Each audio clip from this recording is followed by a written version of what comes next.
I'm just gonna be lazy. I'm just be lazy and just record it and just come back to it. So You got it. all right. All right. So recording session. So Mr. Jamar Jones. Is it Jamar? It's Jamir Jamir? Jones. Jamir Jones? Okay. All right. So Jamir Jones. So you have your animated series. I first saw you on TikTok. And I see I see you've been getting a lot of popularity on there. Mm-hmm. And you have your animated series on YouTube. Uh Weird Here. Is it Weird Here or is it Word Here? The name of like my profile is Word Here, but the show itself is called Word, just Word. Word. Okay, cool, cool, Yeah. cool, cool, cool, cool. And I've seen like little snippets of it. I've seen like you got like a whole compilation of, like season one, and is there a season two, or is it like coming out? Yes. The first episode of season 2 is already out. I just decided to compile season 1. But yeah, no, season 2 episode 1 is already out. It's just called, I don't like do like, I think that's like kind of like too much just to be like, oh, this is episode 11, season 2 episode 1. So I'll just call it like episode 11. But Okay, just keep it season going. 1 ends. Yeah, exactly. I'll just keep it going. Eventually, Uh, maybe when I'm like in my 50s, I'll get to episode 100 or something. hey, keep it going. Like yeah, just like the Garfield creator. Just keep it going. Why not? Exactly. That guy does not know how to do anything else, but good for him though. I mean, yeah. I probably need to do more research on him. I'm not sure. I'm giving him any validation, but okay, so yeah, so your series. So if you had to like, so your animated series, what if you had to like pitch it and describe it to anybody that didn't know? How would you describe it? What's it about? What's the Okay, ongoing narrative? that's good. That's a good question. Yeah.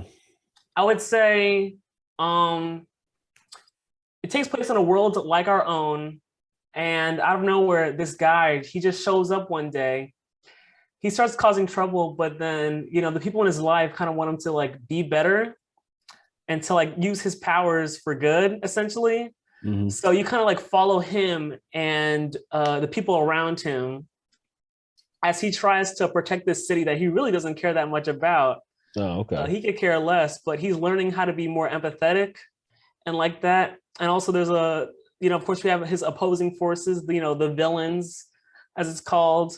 But I don't want it to be like I don't want it to be like black and white. Like these are the heroes, these are the good villains. I want it to be like sort of like, oh, these are the heroes, but they can do bad things, or these are the villains, but maybe they can do some good, or maybe they're just good people just doing bad things, because that's Yeah. how kind of how real life is. And I kind of just it's kind of just like a fun superhero show where each episode they have a problem, and we're the main character finds some unorthodox solution to solve it by the end. Yeah, definitely. I saw, at least I'm working through it right now, but I think I saw like the first two episodes, and so one of the characters was like really hot, and he was like, I'm gonna just go turn off the sun. And then he went to go turn off the sun. And obviously scientifically, everything freezes you know, and all that It's one of stuff. my So like earlier episodes that are like my earlier episodes aren't that good, but that is still probably my favorite episode. I'm gonna be honest. okay, I mean, I like it. They're like I said, they're like short little snippets. To me, they very much remind me of like newspaper comics. Just kind of your short, snippets. One joke kind of thing. So Exactly, little yeah, bites. yeah, little bites. So But now I'm I starting to definitely do appreciate like longer episodes. I know the season finale for season 1 is like 6 minutes. That is literally the longest animated project I've ever done. I've never made something that long, and that was like, I mean, it was fun to work with, but oh my gosh, I did not want to put that much effort into something again until season 2 finale. I don't know. Yeah, that's good. It's good that you're kind of like upping yourself a little bit. Be like, we're gonna do these like little bites, and then we're gonna do like 6 minutes and stuff like that. So yeah, and it seems, and it's really interesting to see uh how you kind of weave a narrative even throughout like the few seconds that you have on the show. I mean, that's definitely one of the things I love about animations, and how much you're able to get in just a little amount of time. So Exactly, because we have to. It's just like yeah, otherwise we'll be working on it for years and years. yeah, definitely. So I mean, we all can't be Disney, right? Exactly. If only if I had Disney money and Disney team, oh, it'd be over for everyone. Oh yeah, definitely.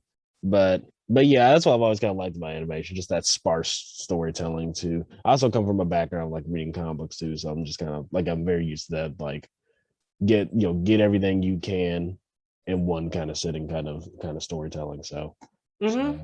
So yeah, I'm definitely impressed. So stylistically, it seems like you're pulling from a lot of different places. I'm seeing a little bit of Dragon Ball Z. I'm seeing a little bit of Sonic. Seeing a little I'm seeing a little bit of just recently like OKKO, a little bit A of that little too. bit, yeah. So it seems to be pulling from a lot of things stylistically. And I just want to ask you, what were your inspirations for it? And what were you pulling from as far as styles go? Basically, because like I make all my animations now. I don't really they don't make a whole lot of money. I think what like episode 6, my biggest project made me like $14. Yeah, that's something. Um, so I basically just do these for practice and for my own, it's like a hobby and it's practice because I wanna end up doing this for a living. Um, and so like it's like, all right, I'm gonna make an animated series to practice. I'm gonna put everything that I like, everything that I grew up with, everything that I like. I'm gonna put all that in my show.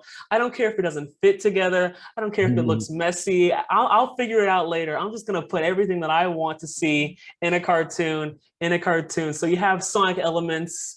You have the power ups like Dragon Ball Z. Yeah, You've got funny humor, you've got wacky characters with all these abilities. I want to see that. I'm putting it in. yeah. I don't No, care that's if that's it a ends up messy. no, that's great. I mean, I think that's the best way to start with it. You're just kind of because I know you're going to school currently, right? Hmm. So you're as you're learning it, you're just kind of doing it too. And I wish I'd kind of had that mindset because I done my undergrad and I done creative writing, but I wish I had that mindset. And I kind of did a little bit. I did a little freelance writing gigs, but I wish I had that mindset then of just doing like, while I'm learning it, I could just go ahead and do it. Like I have the internet, like I have everything at my disposal. So I could just go ahead and just go do it. And that's what you seem to be doing right now. Just doing it. Exactly. Yeah, especially here because I'm at art school. A lot of the problems I have with art students is they'll go in for animation, like they'll be an animation major, Mhm. and they'll have like nothing, anything prepared. It's like you have to, if you want to be an animator, you have to kind of start now. Yeah. You can't just I say like especially for aspiring animators, get started now, watch YouTube tutorials. It's all on the internet. It's easy as ever to learn animation. Yeah, definitely. And you're just Definitely get started. Yeah, definitely. And you're definitely on the right track. You're definitely going somewhere, I think. So but yeah, I do like the fact that you're just kind of pulling from a lot of things you kind of like and just kind of putting it all in there. It very much reminds me of again, going back to my comic background, very much reminds me of Frank Miller when he wrote like Sin City. He was like, you know what, screw DC, screw Marvel. I'm just gonna take everything I like and just put it all in this comic book, and I don't care how how raunchy or whatever. And I don't care if anybody likes it. This is what I like, and it ended up being successful because you can see the passion in it. Definitely, Exactly. definitely, and I can definitely see the passion in yours too. You definitely know how to frame your narratives, what kind of jokes you want in there, the visual gags. The one I particularly like was the Super Saiyan one. Where every time he goes Super Saiyan, he goes as all white and the hair goes all white and he's beaming around. I love that. So Exactly. For that, I was like, all right, how do I capture Super Saiyan without, making without him getting glow copied. yellow? Yeah. And I just made it like, all right, well, instead of turning yellow, I think he'll turn white. And then Super Saiyan or Dragon Ball Super came out with the Ultra Instinct, and I was like, oh, okay, well, never mind. Oh well, That yeah. was like after, I think. Ah man, yeah. Yeah, oh man, it's been so many years since I've caught up with Dragon Ball Z. So It's too much. yeah, there's a lot going on. It's kind of like One Piece. It's like I'd like to start, but there's a lot going on. There's only so many times, and there's only so much time I have in the day. I did go back and watch some of the original one. It is kind of eye opening to see how it went from like this little cutesy like kids kind of thing to like Dragon Ball Z, where like they're chopping each other's arms off and impaling each other and stuff. I was like, well, That's kind of I mean, that's like for most shows, I believe. It's just like when you have a season finale, so like Goku versus like King Piccolo, right? It's like yeah, he's a kid, all right? but your next thing always has to be bigger than the last to keep people engaged. Yeah, escalation. Yeah, but it just escalates, and now they're in space fighting parallel alternate universe people. Yeah, It's a show about a kid with a monkey tail. Like, yeah, I thought this was supposed to be. I thought this was supposed to be kind of cute, but I guess it is kind of just the escalation thing. The more you do it, the more you're just gonna have to one up yourself. So yeah, so definitely, I'm that's sure. just writing in general, though. It all every comic or show, it just ends up being like that, and it's all right. Yeah, definitely. Yeah, I think there is the. I mean, especially for ongoing narratives and stuff, you do want to one up yourself to a degree. You just kind of hope that you kind of stick the landing by the end, or know when to stop. But And exactly, that's why that's like the problem I have with a lot of shows nowadays. They just go on forever and ever, and it just gets more insane and more confusing. You can end it anytime you want. Like, you can stop now. yeah, oh yeah, definitely. Again, going back to comic books, there's a writer. I think his name is Paul Dini. He's either a writer or editor for DC Comics, and he pretty much just said that all comic book narratives, from your Supermans, your Batmans, your Wonder Womans, are all just act two. Like, you get your origin story and you can redo that as much as you want, just to keep people updated and informed and stuff. But it's all pretty much act two stuff. Like, it will never, like to be honest, you will never see the end of, like, you'll never see the true end of Superman. You'll never see the true ending of like Batman or anything. We can pretend and make these what ifs and these little scenarios, but ultimately it's all just act two, basically. Exactly. And you just gotta have to find different ways to make act two engaging. So that's a interesting thing, I think. Okay, so the next question, and I guess this is just a journal of just stuff about your background. But what made you want to be an animator, and when did you realize that you had that passion to begin with? Oh yeah, so I have been ever since I was a kid. I've loved cartoons. I'd always get yelled at, be like, "Stop sitting so close to the TV screen," Part of the reason I have glasses now, I would just watch, especially Cartoon Network. I was a huge Cartoon Network fan, still is. That's where I want to be up in like 5 years, making their stuff. And I remember I would always like cartoons, but there was a specific cartoon that came out that really got me into filmmaking. It was called Adventure Time. Oh, yeah. They were running promos for that, through the entire winter season, because it would coming out the next year. And I was like, oh my gosh, when this show comes out, I'm gonna be all over it. And I was and I was really young at the time. I was taking my action figures, and like I had like a little camera that I got for Christmas that year. I was recording my action figures and making my own version of Adventure Time. Oh. That's how I kind of started making filmmaking. This horrible stuff, really. I don't have any of them anymore. I wish I would have kept them. But Adventure Time finally comes out. I remember exactly where I was. It was a Thursday. It was a school night. I'm sitting up watching the premiere of Adventure Time, and I'm blown away. It was everything I could have wanted and more. Oh man. And I was obsessed. And so at the time on the DSi, there was this program called Flipnote Studio where you were able to make your own animations. Mm-hmm. And I was like, all right, I'm gonna make my own stuff. So I started just drawing my characters over and over and over. I know my character Milo from the actual show. Mm-hmm. That was the character I was drawing at that age. I think it was around, I started animating like 2011 is where I really started. And I would just make these flip notes, and I just never stopped.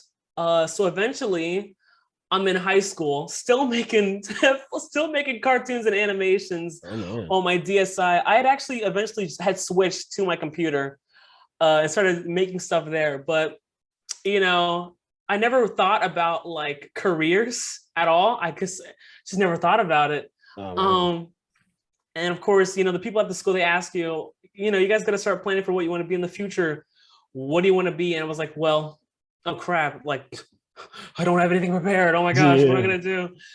So I think like, what do I like doing, and what can I see myself doing forever, basically. And I was like, cartoons. There you go. Exactly. So the thing that I've been doing already that I love to make, let's just do it. And that's where I am now. Now I make cartoons for the internet, for myself. I'm trying to build my resume, build my skills, and it's all fun. I usually never hate animation. Sometimes it gets really annoying, you know. Of course, it's really demoralizing when a cartoon that I have in my head, I release it and it flops.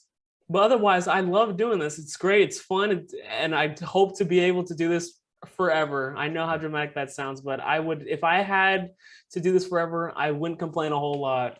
Hey, I'm all about the dramaturgy. So I used to be in theater. So uh yeah, I think it's really cool. I think I saw that on your Twitter that you said you wanted to be an animator for Cartoon Network, and I love that because I'm a big Cartoon Network head. That's probably that was probably the first big like form of television I used to watch. I argue with my partner all the time because my partner is more into Nickelodeon. I'm more into Cartoon Network. We butt heads a little bit. It's, as far as like what's the better channel and that what has the best set of cartoons. And we both know. We both yeah, know. yeah, You don't gotta exactly, tell them, but we exactly. both know. We Yeah, don't have we to know. argue. You can't, especially that early 2000s era of like Cartoon Network. You just can't beat that. It's just hit after hit. Exactly. And Nickelodeon could have had Adventure Time, but they gave it up and let Cartoon Network have it. I So heard about that. Yeah, I heard that's about their that. They loss. almost They had that. really I was dropped the like, ball. I was like, Oh, how damn. embarrassing. Nickelodeon. It could have been all so simple. It could have been all so simple. Mm-mm. Yeah, it's interesting. It's interesting that you say Adventure Time because I think Adventure Time is definitely it's definitely in my top 5 or 10 of cartoon shows. Maybe because I had just recently during the pandemic, uh, during the last year, started rewatching Adventure Time on Hulu because we had so much time now. Mm-hmm. And I started from the way beginning and all the way to the end. It is a phenomenally insane show, and just how well it's written, how well the animation is, that how its mythology just builds upon itself and keeps building and building and building, and how they can call back to things from like season 2 and it comes into fruition in season 9. It's just crazy. It's exactly. How can you not be obsessed as a kid? It's like, yeah, of course. And it's funny because like I didn't catch on till maybe till I was like maybe like a junior in high school, and I saw the episode where I guess spoilers for anybody who hadn't seen this, but I don't know who's gonna be watching this. But I saw that episode where like it was about Finn trying to go find his dad, and he finds his dad, and he doesn't want anything to do with him, and he tries to get him back with like his plant arm, and his plant arm comes off, and he just has a nub for like for a good portion of the season. I was like, man, this is some good stuff. Where I was was I? still a huge fan of Adventure Time watching that, and I literally Yeah. I just made that face, and I was like, Yeah, it's like crazy. even as like, because I must have been what, in middle school, like late middle school by then. I was still obsessed with the show. I did not care. Yeah. I feel so bad I got into it so late. Adventure, I mean, not regular show too. My partner loves regular show. Actually, I need to get more into that because the few episodes I've seen that are just so insane and funny. And hey, it has Mark Hamill in it too. So I like regular. I take a lot. Like, so when you're an artist and when you're creating, you subconsciously take things from like you subconsciously take from your experiences. yeah. They always say like writers write what they know, and definitely like a regular show is one of those like subconsciously I take because it's just like each episode will start off really normally, and then like something just instantly will happen, and it'll just get insane by the end of it. Yeah, definitely. Yeah, I love that. That's how it starts. It starts as a mundane, typical like work day kind of, almost kind of feels like Clerks. I don't know if Kind of you like ever. a regular show, Yeah, right, like a regular show, and right, just like a that's what they regular say. It's show. anything but. Anything but, right? Yeah, it's really cool. But yeah, I love how it just starts with like a work day kind of thing. Almost kind of feels like Clerks. Yeah, and And then then what? Like the devil shows up and tries and to. then Satan shows up, and you just question your whole reality at that point. The Lord of Basketball comes down from the moon, and they have to help a party cow pass a history test. Exactly. Like, it's like I was like, how we got involved in this doesn't matter. We're in it now, so You're so right. it doesn't matter. But yeah, I'm a big cartoon head. So and we'll get into it a little bit later. So as far as like the state of animation now. But my next question is: do any of your characters share your traits or any like your real life experiences, et cetera, et cetera. I know we kind of talked about it a little bit. Absolutely, all of them do. I I I don't know. I don't know if it's selfish or not, but I definitely write like all my characters as myself, but I kind of like divide my traits into them. So like the main character Word, he's confident. He feels like he can do anything. He's got my kind of like positive traits, and the secondary character Milo, he's kind of got my experiences. So Milo, he's like a college student.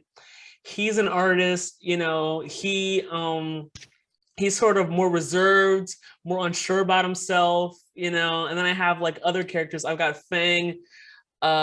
She kind of represents like on my kind of mysterious side. I've got Sal. He represents kind of my greed, my want for more. I basically just put my experiences and I'd be like, all right, if I grew up like how I am, like these guys, how would I end up?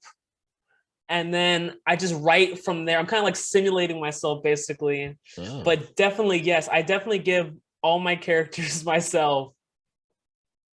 Okay, so you said kind of divide them up amongst like your character traits like this. Exactly. Yeah, it sounds really cool. It sounds a little bit like an Inside Out, where you kind of divide up your emotions and your experiences like throughout A little bit, five, yeah. throughout 5 characters. Yeah, I think that's a great method to at least starting point to like how to like diversify your characters and such. So yeah, Well, I would just mainly do it just because it's like, all right, if I want to write like a character who's always sad, I think back to like how when I was ever sad or like how I was at that time. And then I'm just like, all right, yeah, I take from these experiences, this is what I did when I was sad, or this is how I portrayed myself when I was sad, or, sort of like yeah. that. Yeah, definitely. I mean, yeah, no, yeah, definitely. When you first start off writing, you kind of take from your own experiences and such and such. I think that's why I wanted to be a journalist too, so that like I'll have like this well of information to come back to and experiences and all these people I've talked to come back to Exactly. And once I start making my own narrative. So, but that's why I always tell people you have to start now because, you have to have that foundation of of of startup to be able to kind of make the big stuff later. yeah, that's definitely. I mean, that's a big thing about my big problem like how they teach writing now or I think any kind of art form for real is that they teach everybody all this minutia about like writing and writing. You gotta do this and learn all the genres and stuff like that. But like once you learn the form, what do you have to come back to? Yeah, and Exactly. I and I'm not a big fan of this writer. Definitely, he's one of those uh snooty masculine type writers I don't really care for. But Ernest Hemingway, he was Ernest Hemingway had like an experience of just journalism. I think he had served in the military and stuff like that. And he, but and and I don't agree with everything he did, but he had all this well of things, adventures and stuff that he went back to when he wrote about later. So Exactly. Like artists too, I get it, right? As an artist, stereotypically we're more reserved, um we're more introverted, right? yeah, But it's just like, if your entire time of your life you spend in your room, when you write stuff, it's not going to be interesting. Or like compared to someone who goes out and does all these things and has all these unique experiences and interactions with different people that they never would have met otherwise. Like all my characters are like based off of not only just me but people I've seen and like. yeah, definitely. Yeah, it's I think it's just if you want to be a artist, if you want to capture the world as you see it, you got to go see the world. So Exactly. definitely. All right. So the next question, for frame of reference, we have 10 of these, so I think we're on question 5. So we're trucking along. We're halfway through. Mm-hmm. Uh, let's see. So based off those, what can people learn from watching your animated series? Is there like an overlaying message, or is it? I mean, it's okay to just be like, it's just for fun. But if you had to say like if there's like an overlaying message in all of it, what do you think it would be? because yeah, that's a good question, because I really don't like intentionally put messages in my cartoons. But if I had to say, if you could take anything from Word,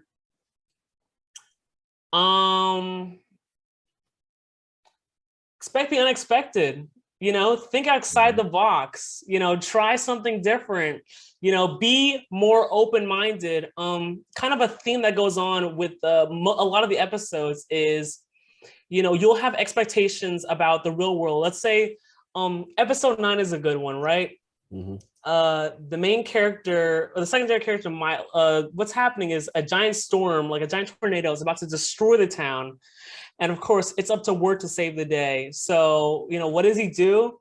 He goes and spins really, really fast around the tornado, and you're expecting like, oh, he's gonna do something. He's gonna destroy the tornado. He's gonna save the day. No, he goes and creates a second tornado. And of course, his best friend is at his side. He's yelling at him, "Why'd you do that? Why'd you do that? Why'd you do that? How could you?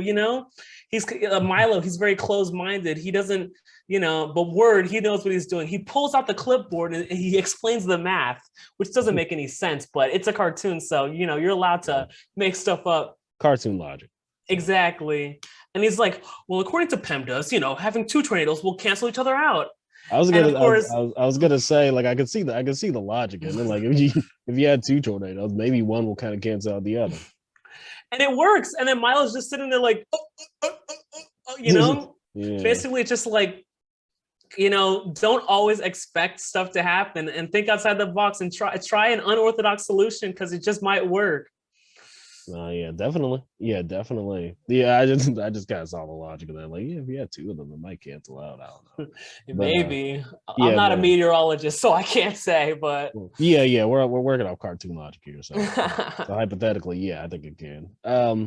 But yeah, okay, yeah, I think that's a good message, to just kind of expect the unexpected, because I mean, like, that is what happens in life. Things gonna happen, and I've always. And when I'm ever like teaching like a writing class, or doing like a writing workshop, I always have this question for for the students, like, if you had to pick a genre for your life experience so far, what would it be? And you get a lot of people that be like, life's a drama, it's a comedy, and stuff like that. I've always kind of cheated, and I always said, like, life's a bit like magical realism. All these things happen in your life that you can't explain, that seem to defy any kind of logic that you were previously taught. But sometimes you don't get an explanation for it. Sometimes you just gotta keep going. Sometimes it means something, sometimes it doesn't. So I think that's definitely a good thing to keep in mind in life, for life. Just expect that. Yeah, definitely. Okay, let's see. So yeah, I just thought that was an interesting question, because, like, even though if the author didn't intend to like have like a meaning to it, I always find it interesting to see what kind of meaning they get out of it. Because you can apply any theory or reading into one, race theory, queer theory. Exactly, and it can still work. Yeah. Yeah, I think it can still work. So I've always been interested in those kind of questions. All right. Let's see. So, and this is a good one. I would like to know: are there any specific animators that you admire or you take inspiration from? Not necessarily animators, more like, people. So of course, the creator of Adventure Time, Pendleton Ward. I like all the showrunners at Cartoon Network. Ian Jones-Cordy, he makes OKKO. Rebecca Sugar, Stevie Universe. Mhm. JG Quintel, he made regular show. All of those I really look up to. In terms of animators themselves, let me think.